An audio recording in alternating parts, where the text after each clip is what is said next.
joining us for today's webinar, Small Business HR Essentials, Set the Structure and Be Free to Lead with Kelly Gust of HR Full Circle. And just a few quick things before we get started.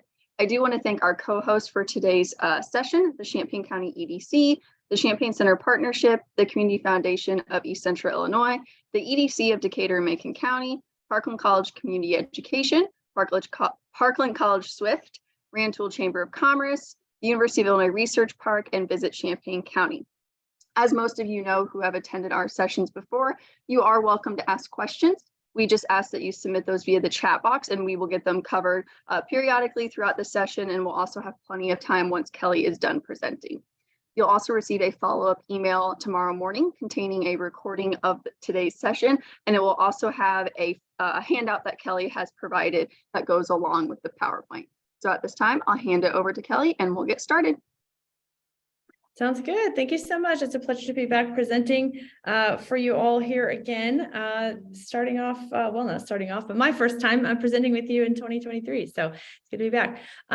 Kelly Gust with HR Full Circle. I'll go ahead and introduce myself here in a second, and we will talk about small business HR essentials and how the fact that, as you're starting a business, as many of you who are in the process of doing that or have done that, as you're doing that, it is definitely a lot to handle and a lot to manage. And usually thinking about the HR stuff is about the last thing on your mind because you're thinking customers and marketing and building your brand and growing your bottom line.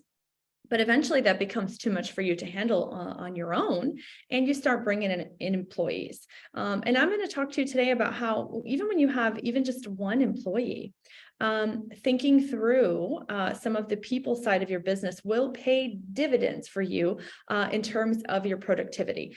This isn't the type of thing that you want to be reinventing the wheel on every time you have to do it. I do certainly welcome questions. I will keep an eye on the chat, and I know Jordan is as well. A little bit about me. Before I started HR Full Circle, my background is pretty diverse across, you can see different brands here and different logos. I started off my career in Southern California working for a large utility company. I worked for a large hotel company called Starwood Hotels and Resorts. They're all owned by Marriott now. I worked here locally more in the Springfield area for HD Smith and Hansen Professional Services.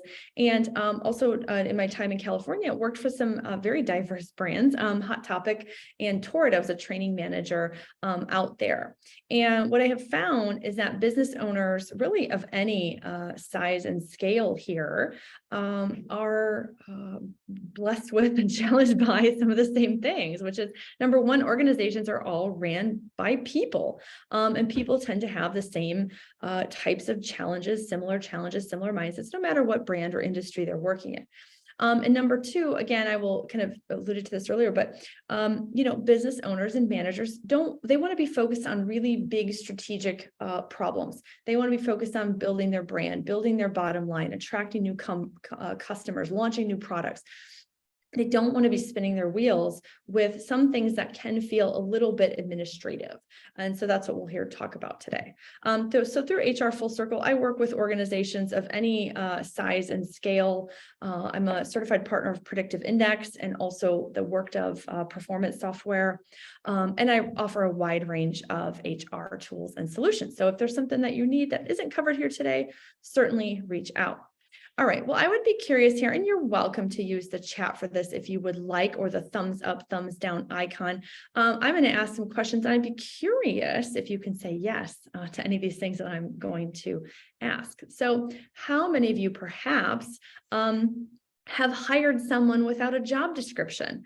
Raise your hand or use the chat to say yes if you've done that. And again, no guilt here. This is you can come clean and we'll move forward from here. So no judgment if you've done these things.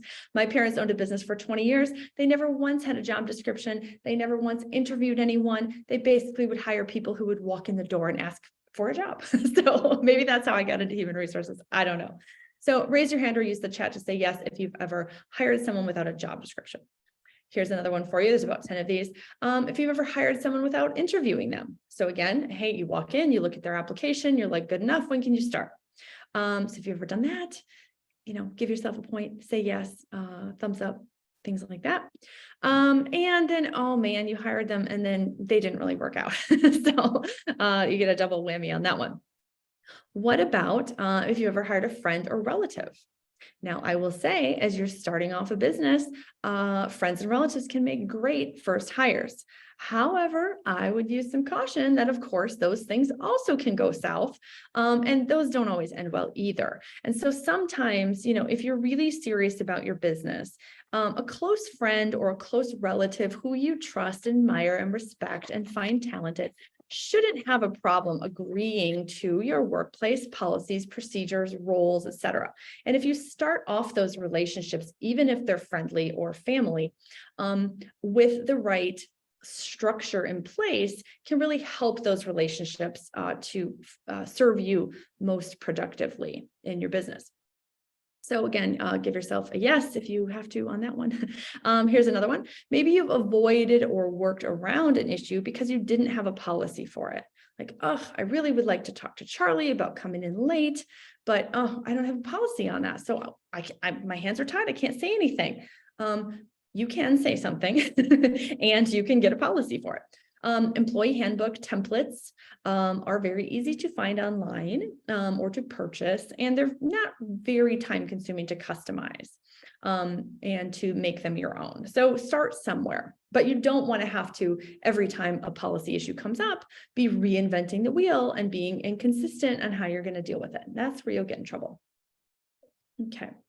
And if you've ever spent more of your week managing a bad apple than doing your own work, again, I know it happens to all of us. But again, putting some of these policies in place will really help you. And then finally, if you've ever had to let someone go and then didn't get your property back or all of your stuff back, your shirt, your laptop, your badge to your building, your keys, things like that, your customer lists, right? People can leave with some bad stuff. And if you as the manager don't know how to cut things off and tell people and put them on notice, again, those issues can escalate. And again, you don't want to have to be reinventing the wheel on all of these things. So I see some hands going up here. Let's just make sure we're all good. Okay, perfect. Nothing in the chat. All right. So, if you did these things, you're not alone. They're just growing pains, and I want to help you avoid them and grow, with a little less pain. So let's talk about that. Moving on here. So a starter list of tools and templates here. Now, this might look like a lot, but these are some of the things that I'm going to go through here today. So even again, if you have only one employee, a job description, right? What are they going to do? What skills and qualifications are needed? What duties, what tasks, what workplace behaviors? If teamwork is important, put that in your job description. If clear communication is important, put that in your job description. And if there are any physical abilities required, put that in your job description. Even if you have one employee, that employee could file a workers' comp claim, or they could have a request for accommodation for a disability. And a thorough job description is always your starting point to say, we can make that accommodation or we can't.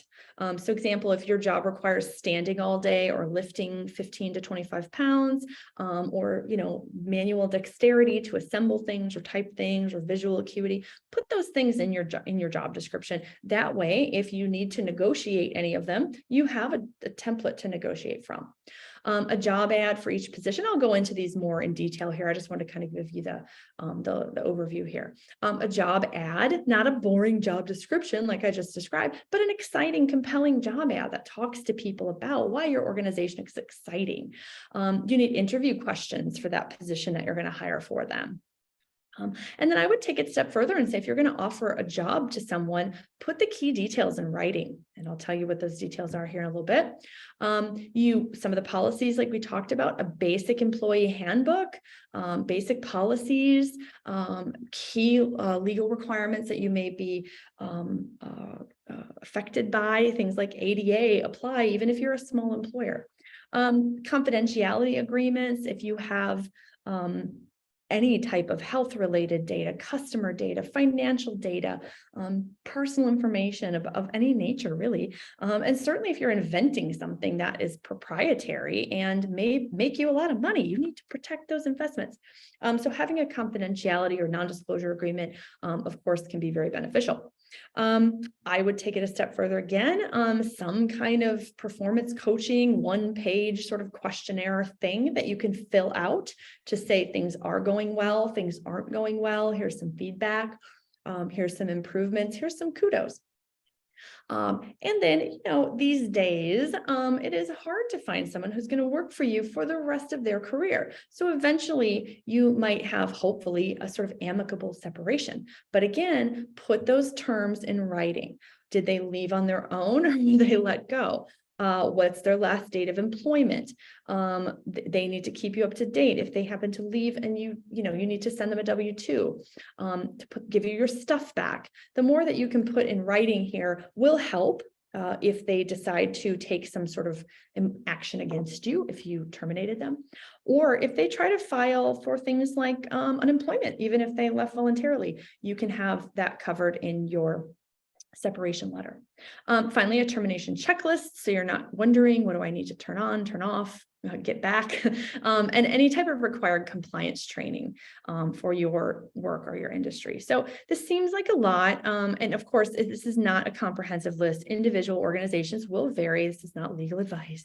And I will warn you as well, some documents might lead to more documents, and that can always be the case as well. Finally, I'll put in here on the positive side here, a lot of this stuff is available. You can Google most of these tools and forms and templates, or you can get a membership to your local HR chapter or the National Society of Human Resource Management. So more to come on all of these. I just want to kind of set the stage for the type of things that we are going to talk about here today. And again, as we get into this here, any questions, comments, etc., I welcome those in the chat for sure. So here's what we're going to cover. One, I want to make it absolutely clear to you and hopefully just compel you and inspire you to leave this webinar today and say, hey, I need to get these things done once so that I do not have to worry about them every time they're needed. So I want to help convince you and inspire you of that. In doing so, kind of convince you of the fact here of how structure for some of these essential things, not strategically relevant to your product, your branding, your marketing, your customer base, how structure for some of these things actually creates freedom for you. I will do a little deeper dive on all of these templates that I'm talking about and leave you with some guidance on how to get started if you're going, oh my gosh, Kelly told me I have to come up with 15 different documents. How will you get that ball rolling? So we'll end with that. All right, let's get going. When I first put this presentation together, probably last fall, I've given this one a couple of times. I had just finished listening to the audiobook where Matthew McConaughey, actor, reads his biography called Green Lights. And I loved these quotes. They really jumped out at me. It's a great book, by the way, and him reading it actually makes it even better, I think. Sidebar. So I love this quote here. Create structure so that you can have freedom. Map your direction so that you can swerve in the lanes a little bit. Clean up, then get dirty. Choreograph, then dance. So I love that quote. If you want to be spontaneous, that's great, but sort of have a big picture of where you're trying to end up, right? If you're on the right path, you can deviate a little bit. But if you don't have a path and you're not on the right path or any path, you're not really deviating from a plan. You're not being spontaneous. You're just sort of floating along and hoping it works out, right? You can be more planful than that. So have some of these basic things covered so that you don't have to deviate, you can deviate from your plan a little bit. I also like this one. Creativity needs borders. The earth needs gravity. Without them, there is no form, no art, only chaos. Don't be chaos. Your creativity, your inspiration, your branding, your ability to have time to do those important things in your business relies on the fact that the non-essentials, the basics, the administrative kind of stuff will happen without a lot of your time, energy, and input. It's easier to delegate things also if you have some structure and some tools for them. So, all right. So there's your inspiration here. I get it also, startups, new businesses, small businesses, even I would go so far as to say, are unstructured by nature. I've been in business for myself for just about 4 years. Sometimes I still feel like I'm making it up as we go. I'm, trying something, see if it sticks, etc. We're busy sort of chasing every dollar that's coming across. And it is very common that our first hires might tend to be friends or sort of natural allies in our world. Somebody we know, a student, fellow student, that sort of thing. So, that's okay. But again, I think that putting some parameters in place do help you to make sure that you're not spinning your wheels unnecessarily. So. I will also say as well, I mentioned the predictive index. I do a lot of work with predictive index. You could call it a personality assessment. It's really kind of a broader suite of tools that will help you manage your talent in your business in a very strategic way. But there are different personalities that tend to be, people who are more innovative, big picture thinkers might be high in a trait called dominance. Those folks tend to be competitive, venturesome, entrepreneurial, etc. And they tend also, guilty as charged for myself, maybe it's true for you as well, tend to be a little less concerned with exactly how things will get done, the details, the process, right? I hear the word process and I'm thinking already boring, even though I'm an HR person and we have to have a lot of process. I prefer to be more on the front end side, the project side. Let's come up with something new and then work with someone else to help me implement it over and over and over. There are also just very different personal qualifications and traits and preferences for things like, do I like ideas or do I like details? Do I like competition and risk taking or do I like policy and structure?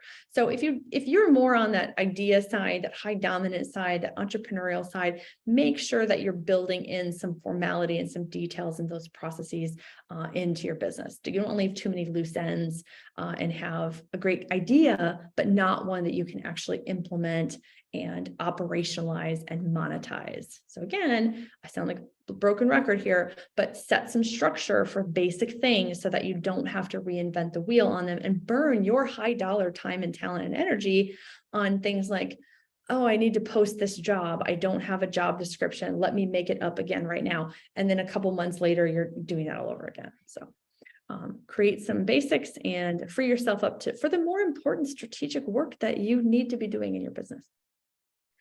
If that hasn't all convinced you, I have one more scenario for you. In fact, maybe two. So let's say you have fresh-faced Leon here. He walks into your business. He says he needs a job. You have a job available. He looks like a bright, smiling, go-getting kind of young lad here. So let's go ahead and hire Leon. And on his first day on the job, you give him, you tell him a little bit about his pay, his job duties, give him some kind of rough overview.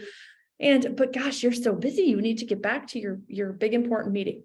So here's your computer, log on, do these things. He's like, cool, boss, I'm willing to give it a try. I got this. Don't worry, right? No problem. He looks very confident. He's excited. But all of a sudden he needs some time off. Maybe he didn't do something exactly the way you wanted it. Now you're going, hey, by the way, Leon. Oh, hey, by the way, Leon. Oh, Leon, I meant to tell you. Oh, and by the way, can you button your shirt? Right. So now Leon, maybe he's a little off in your eyes, but you didn't really have any structure in place to communicate to him. You don't have anything you can point to and say, Leon, and our policy manual, it says this. And so you're kind of one-offing him all the time, coming up with like one more thing to talk to him about. And he's going, what the heck, boss? Like, nothing I do is right. So, all of a sudden, as this continues and you're setting the structure on a daily basis as you go, nothing's written down. It's kind of back and forth, one more thing. It can get contentious. It can start to feel like nagging or conflict, etc., which of course is not what you mean. But Leon here, he's had enough and he's like, you know what, I'm done. So he quits and now you're going, oh gosh, does he have a key to the building? Does he have my contact list for all my customers? Does he know my code to my safe? Do I need to change it? Right. So you're going, oh gosh, he knows the secret formula to all my good stuff. And if you don't have a termination process for him, he might go and file unemployment on you and things like that too. And your hands are kind of tied because you didn't have anything written down. So that's scenario number one. That is a scenario that hopefully, we wish to avoid. I'll pause here and just take a look at our chat. Seeing none, I will continue. All right, now let's look at a better scenario here. Let's say that Renata here, she sees your job ad. You have written, I'll let you read it here, your own compelling, exciting job advertisement. You're touting, tooting your own horn here about the great place that you have to work, and you're very detailed in what it is that you're looking for. This is just a little blurb. Think of how you would advertise for customers for your business. A job ad should sound like that. You're trying to attract people into your process.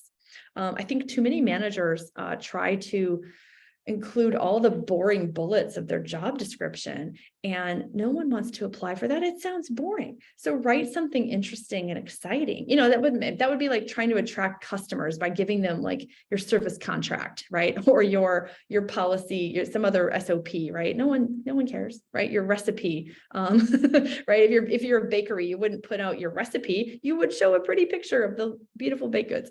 So think of it like that. This should be an advertisement that's meant to attract people, just like you would try to attract a customer to your business. So she sees this job ad. It sounds exciting. It sounds fun. And she can read these detailed list of qualifications and she's like, oh, that's me. I like doing things my own way. I'm an account coordinator. I'm detail oriented. I work hard. I like to have fun. Great. She sees that, she applies. You interview her with questions that are relevant to the job. I've thrown a couple on the screen here. Project management, attention to detail, communication, etc. If there's something that's important to the job, I want to ask about it. I don't want to assume based on what she's wearing or her smile or her enthusiasm that she is going to be great at communication. I want her to tell me and to give me an example. So I'm going to dig into, my top 5 or 10 criteria for this job and make sure that I'm asking about those specific tasks and duties. Make sure she has those competencies. So I'm going to plan ahead. I'm not going to wing it through this interview. I'll write these questions down. I'll put them in my account coordinator folder. And the next time I hire an account coordinator, I'll pull them back up. I don't want to be winging it. Onboarding will ramp her up faster. So when she gets to your job, she will get an offer letter written with details. Who does she report to? What's her pay? What's her schedule? Does she get overtime or not? Do you have to do a background check? Do you offer benefits? Like, put those key details in writing. It's probably a 1-page letter, but it covers so much ground that there's no question later when some of these things come up. Hey, boss, you said. No, let's look at the offer letter, right? You said I would get a raise after 3 months.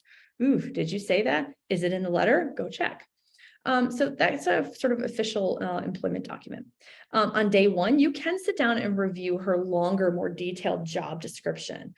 You might have an onboarding checklist of things she needs to learn, right? Don't train someone once verbally and then do that every time you hire someone. Write it down. And then the next time you hire someone, you can follow your own checklist, right? And even better, when somebody has an onboarding checklist like that, even if it is a to-do list, they can follow through on it. They can return it to you when it's completed. And you're not the one going, hey, Renata, where are we at? Where are we at? Where are we at? They can take ownership of it and return it to you. If you have key policies around dress code, behavior, competencies, communication, customer service, you name it, time off, etc. Put those things in writing, and then she'll know where the boundaries are, where the guidelines are, right? New hires are the most frequent users of your employee handbook. So always have one in place. She'll also know how her performance is managed, like what's important, how often she'll be reviewed. And then even better, if you can schedule time to chat with her one-on-one, that will also help her onboarding. And when I say the term ramp up here, and again, any questions, please chat me up. When I say ramp up, when you go to hire someone, let's say this is time and performance here, right? When you go to hire someone, that's a drain on resources in your organization. You're spending your time, you're not doing other things. They come in, they're slow, they're clunky, they make mistakes, but over time, they start to improve their performance, and then they give back to you in the organization. And now you have 2 people where you only had 1. So the goal of onboarding is how do you get them, ramp them up faster so they're at full performance with less stress, faster, and a higher level of output. So if you think of it in that, like how can we eliminate risk and error and mistakes and make this whole process get to full throttle faster? That's what I mean by ramp up time. And the more tools and process and structure you can put in place on your onboarding, the faster and the better that will happen. Okay.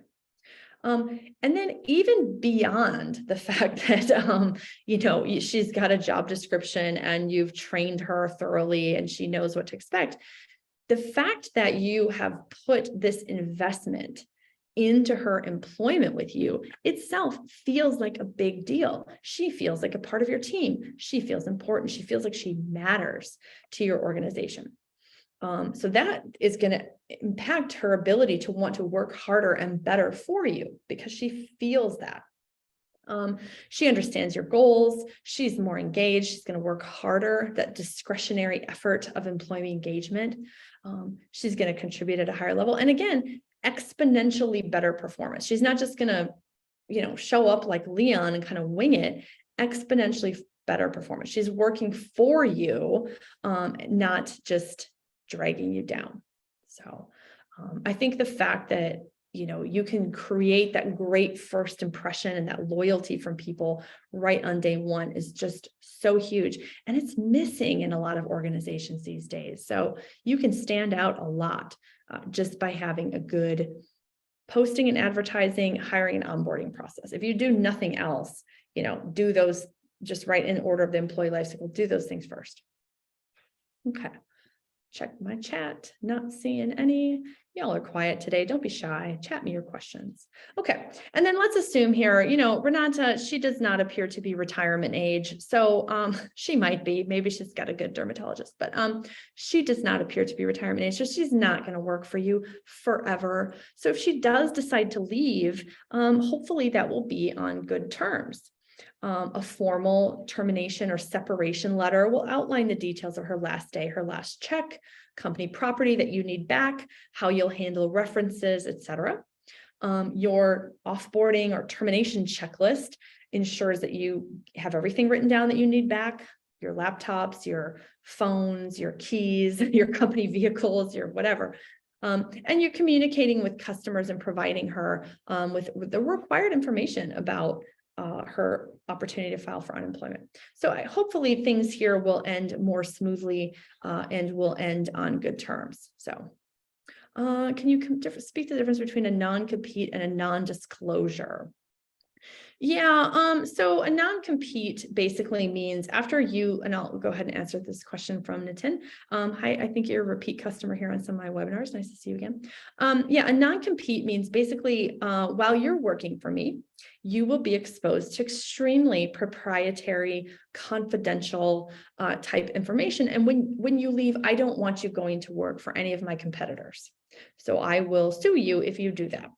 I'm not a lawyer, so I cannot, I'm not going to give you any legal advice here. I'm going to explain this in layman's terms, which layman exhibit A. So non-compete is basically saying, while you're working for me, you have access to my trade secret sauce proprietary information. And when you leave me, I don't want you working for any of my competitors. You have to specify a geography, type of competitor, et cetera. And those, you also have to pay people a certain wage to even put you in the running to have a non-compete, like to qualify you for that. And you have to usually give people something in return, right? If I'm going to prevent you from working for any of my competitors, what am I going to give you to make that worth your while? So there has to be some sort of exchange there, usually money. If you terminate someone, it used to be part of severance. So there is a movement toward eliminating non-competes. And that, again, it's eliminating people's employment opportunities, usually for some, I shouldn't say usually, often for some kind of seemingly superficial reasons. A non-disclosure, however, is basically swearing someone to secrecy. I mean, you can work here, you can leave, but when you leave, these things are not allowed for you to talk about. So that would be more like confidentiality, non-disclosure. And again, there are legal terms and ramifications if someone violates either of those agreements, obviously. But there is some political push, I don't know if it's political or how you would want to describe it, but for lack of a better term, toward eliminating non-competes. They've been abused really, essentially, unfortunately, to where you would have fast food workers, right? I work at McDonald's. I want to go across the street and work at Burger King, and Burger King would say, "I'm sorry, we have a non-compete with McDonald's, and so you can't work here." So it's blocking employment opportunity, often for low, too low of wage workers, and preventing them from making a living, essentially. So we'll see where that heads. Again, I'm not an attorney. This is not legal advice. If you think you have or are impacted by or have a need for a non-compete or a non-disclosure, definitely go talk to an employment attorney who can help you out with that. So I hope that helps you a little bit with that question, Nitin. Okay, keep the questions coming. So again, our starter list here of questions, the same list I had earlier. Jordan will email this list out as well. It will have a description and a reason why and how you would need this list. So let's kind of break some of these down here. I'll walk through some of these. Again, this is what that handout's going to look like. So again, we talked about job description is more formal. It covers things like duties. Is the job exempt, non-exempt, eligible for overtime or not? How is it paid and compensated? Qualifications, physical abilities, etc. The job ad you can have some fun with. Sell this job to your candidate. Have some fun with it. And your interview questions, 5 to 10 questions, should capture essential requirements of your job. Ask about non-negotiables such as transportation, work schedule, things like that. Of course, avoid questions you can't ask about anything pertaining to ADA, EEO, family names, history, native language. Stay away from those things. Ask about job qualifications. And your offer letter will outline their title, their compensation, whether they're exempt or non-exempt. If someone thinks they're going to get overtime in this job and it's an exempt position, they will be unhappy. So just make sure those details are clear up front. You don't want to avoid any, you want to avoid any sort of psychological assumptions there. Schedule, location, contingencies, like they have to pass a background check, etc. So there's your hiring list of documents. This will get you very far in the process. If you want to go a step further, I would say definitely knock out some of these onboarding tools. An onboarding checklist. You want to make sure that you for yourself and your employee knows I-9, payroll paperwork, passwords, key people, where to park. I mean, any of these kind of details, but think about anything they might need to know in the first 3 or 6 months. And as you're training someone new, be adding to that document and keep kind of a running log. So that when you hire the next person, you're not starting all over and going, "Oh, we forgot to do your I-9, and now you've just risked like a $3,000 fine because you forgot to do that. So write it down and don't reinvent the wheel with this stuff. Key policies for behavior, and I mean truly like behaviors, communication, teamwork, competencies. How do we do things around here? If you have 4 or 5 core values, it's so easy to point to them and say, "Hey, that's not how we do things here. We do them like this." So any type of employment terms, conditions, where can I smoke? How should I dress? What are my safety requirements? Put some of those things in a handbook. Your handbook doesn't have to be a big, thick Bible. It doesn't have to be an encyclopedia of employee laws, but good 15, 20 pages for a small business would probably suffice. Confidentiality policy, you should make it clear what data belongs to your company. So going back to Nitin's question here, non-disclosure, right? What am I not allowed to talk about? I might be having information about my customers and where they live or how much money they make or what they paid for a product or service. And I want to make sure that I'm making it clear that that data is confidential. And then finally, make sure people know how their performance will be managed. How will you talk about it? Will you ever talk about it? Is there a form? Are there ratings? Will I get a raise? So again, write these things down. Once you're deciding them the first time, write them down and do that over and over again. Okay. And then finally, when someone is leaving and they need to take that off ramp away from your business, a termination or separation letter that outlines the last day that they worked for you, when their last paycheck will be, any withholdings, like if they, I don't know what you would withhold for, but the benefits dates, like if they were on benefits, when those turn off, do they have company property, references, future address, etc. So just end on a good kind of comprehensive term there. And then finally, again, keep yourself a checklist. What software do I need to log them out of or cancel them out of? Passwords, turn off their email, turn off their access to whatever they have. Company property. Let your customers know, hey, Leon left. He's no longer an employee here for all of his projects. Please come to me. You can just be so much more efficient by having a checklist and just knocking these things out when you need to. Okay. Another question, is it illegal to inquire if a potential employee might need certain work accommodations for medical reasons if hired during a job interview? At the risk of, again, I can't give you legal or illegal advice, but not an attorney, but in general, it is not permitted to say, what accommodations do you need, right? If someone in an interview, I'll back up to my interview page here. If somebody comes up in an interview and says, or they appear, maybe they're on crutches, maybe they're in a wheelchair, maybe they have a hearing aid, easy examples. You cannot ask about that. What you can do is say, this job requires, for example, I have a client who is a broadband company. They have cable splicers. You have to splice the blue cable to the blue cable, green to green and red to red. They had an employee who was colorblind. And they said the requirements of the job are that you have to be able to see color, as well as anything. You stand on your feet, lift heavy things. And they said, will you need any accommodations? Will you be able to do this job with or without accommodation? If you need an accommodation, please let us know. That's as much as you can say. You can't ask about it. And so the future employee, the candidate came back and said, I am colorblind. However, I wear these corrective lenses. Is that going to be acceptable? And of course, they talked to their HR and they figured out, yes, that would be acceptable. And they put in writing, employee has requested to wear corrective lenses.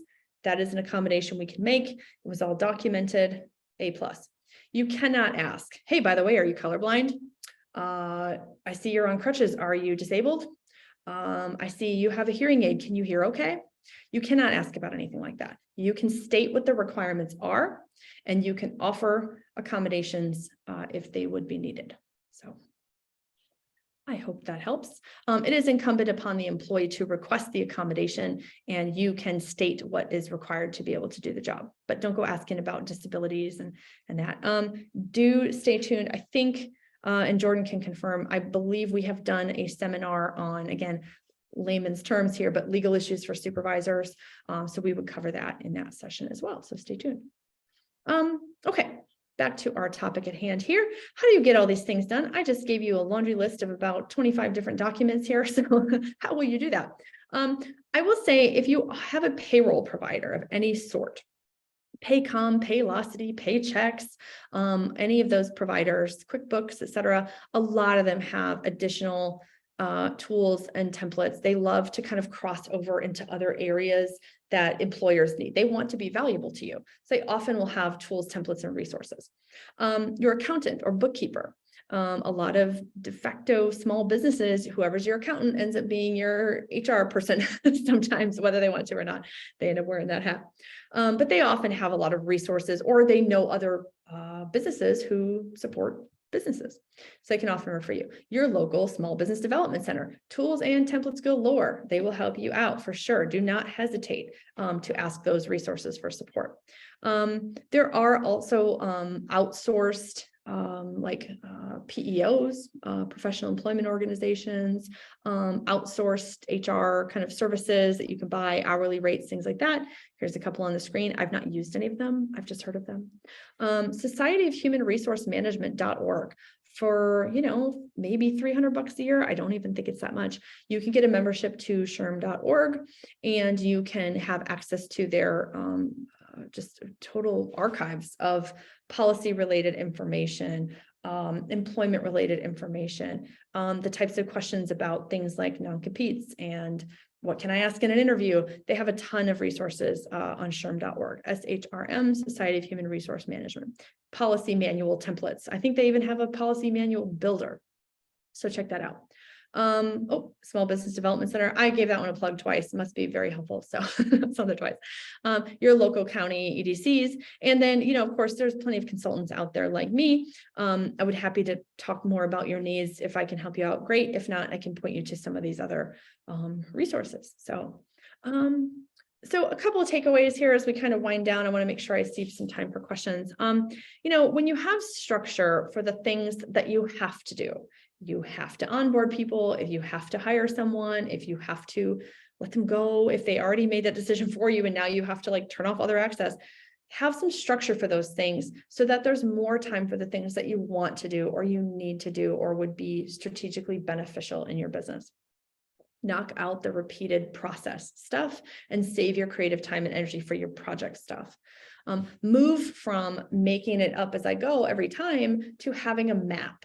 And even if you don't follow that map precisely, as long as you've choreographed those important moves or those important milestones, then you got a little freedom within the framework. You dance a little bit. Formality in your hiring and onboarding process communicates that your job is a big deal, not just some, flash in the pan, like how I'm spending the next, 20 hours a week for the next couple months. You want to make it seem like your job is a big deal, that people working for you are important. You want them to feel important and engaged and valued.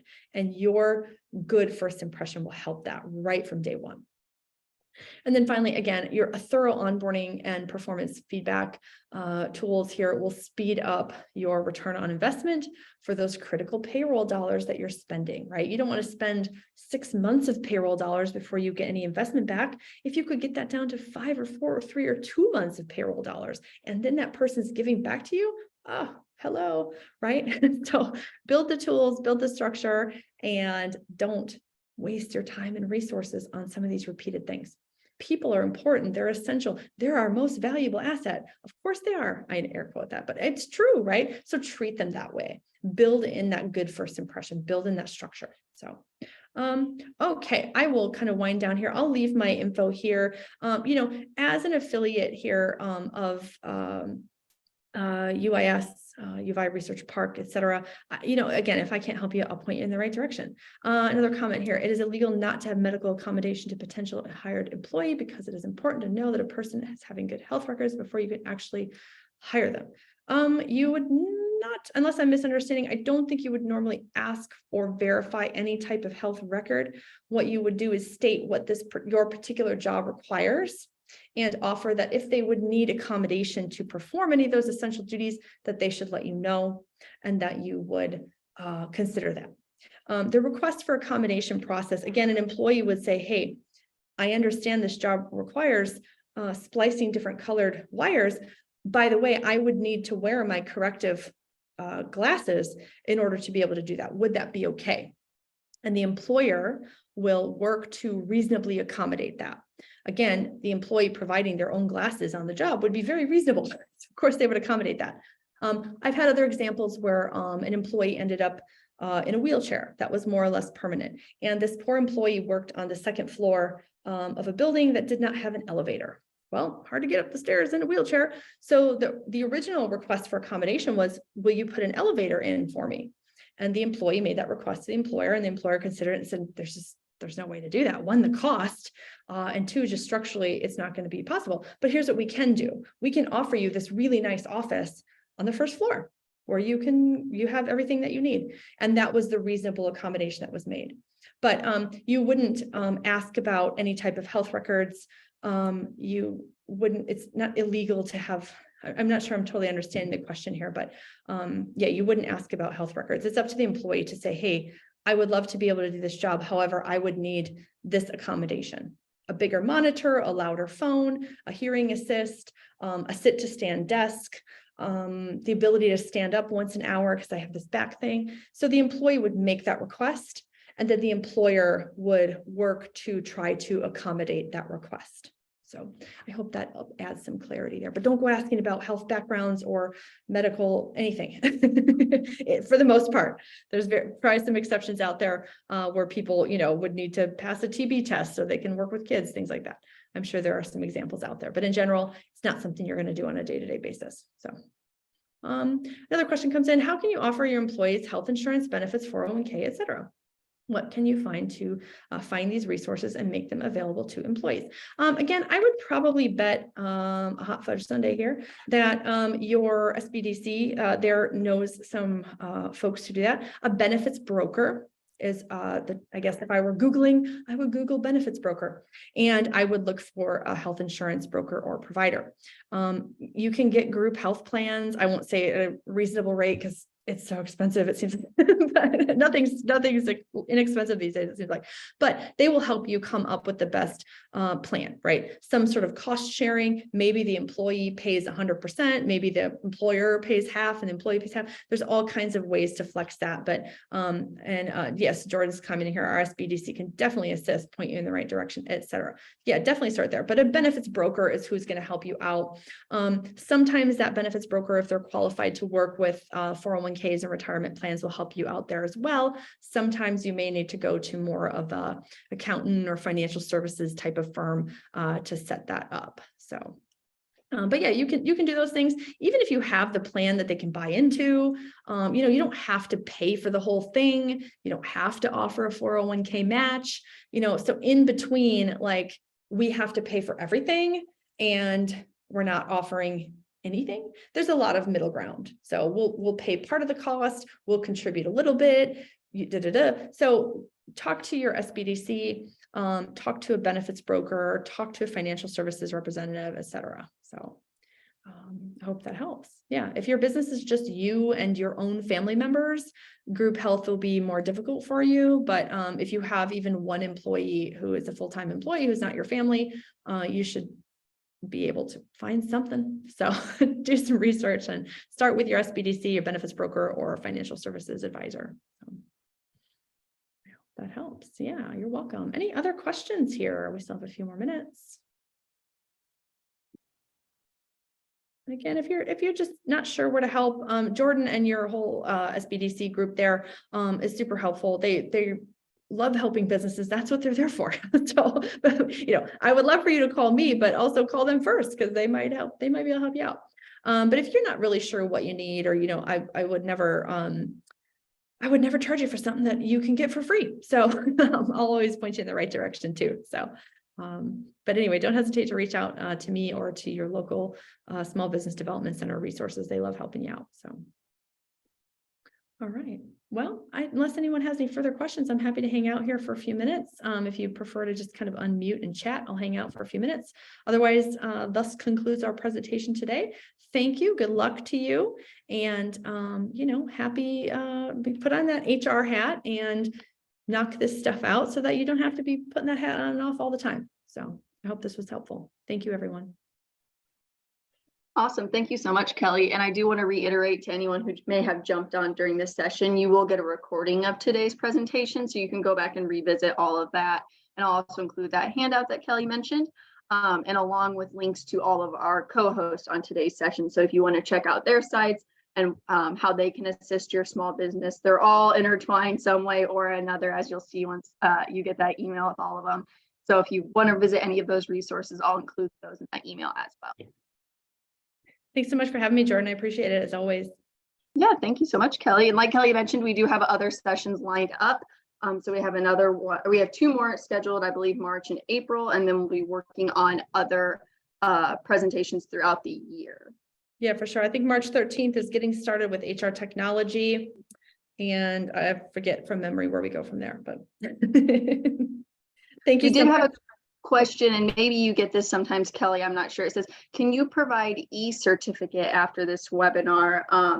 But I'm, through the SBDC, this isn't a certified training of any sorts. I don't know if you're aware of anything like that, Kelly. No, I'm not sure what agency would be certifying, but I'm gonna say no. I'm not sure what that would refer to, but you're welcome to email Jordan or myself if needed. Yeah, and if you were sent here from a certain agency that we did, co-sponsor this with, and they just need proof of your attendance, please let me know and I can make sure I get that to them as well. I know sometimes certain ones use it for certain things and everything like that. So feel free to let me know if you need something like that as well. I can always take care of that. Thank you so much, everyone, for attending. Appreciate it. Have a great day. Yeah, thanks, everybody. Bye-bye.